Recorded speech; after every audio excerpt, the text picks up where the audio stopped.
মধ্যপ্রাচ্যের আকাশে আবারও জমতে শুরু করেছে সংঘাতের কালো মেঘ। যুদ্ধবিরতি ও কূটনৈতিক আলোচনা চলার মধ্যেই হঠাৎ হরমুজ প্রণালীতে শোনা গেল গুলির শব্দ। আর ঠিক সেই সময় ইরান দাবি করল তারা ভূপাতিত করেছে একটি মার্কিন ড্রোন। 28 মে স্থানীয় সময় বৃহস্পতিবার রাতে ইরানের দক্ষিণাঞ্চলের উপকূলীয় প্রদেশ বুশেহরে ঘটে এই ঘটনা। ইরানের সামরিক বাহিনীর দাবি, নিজস্ব আকাশ প্রতিরক্ষা ব্যবস্থা ব্যবহার করে ধ্বংস করা হয়েছে শত্রুপক্ষের একটি ড্রোন। যদিও যুক্তরাষ্ট্র অস্বীকার করেছে এই তথ্য।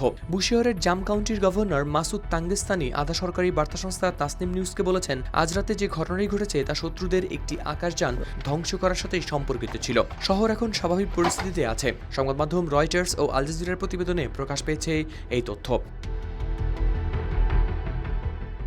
তিব্বত লাক্সারি সো, বাংলাদেশের রূপ।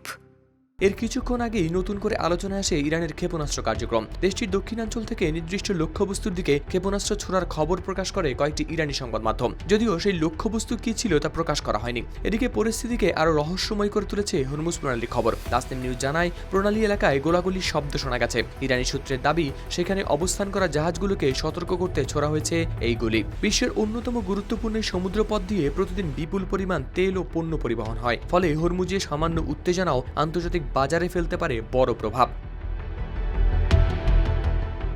একদিকে যুক্তরাষ্ট্র ইরানের মধ্যে চলছে নতুন সমঝোতার আলোচনা, অন্যদিকে ড্রোন ভূপাতিত হওয়া, ক্ষেপণাস্ত্র উৎক্ষেপণ ও হরমুজে গোলাগুলির ঘটনা, যা জানাচ্ছে সংঘাতের আগুন পুরোপুরি নিভে যায়নি এখনো, বরং শান্তি আলোচনার আড়ালেই দুই পক্ষের শক্তি প্রদর্শন এখনো চলমান।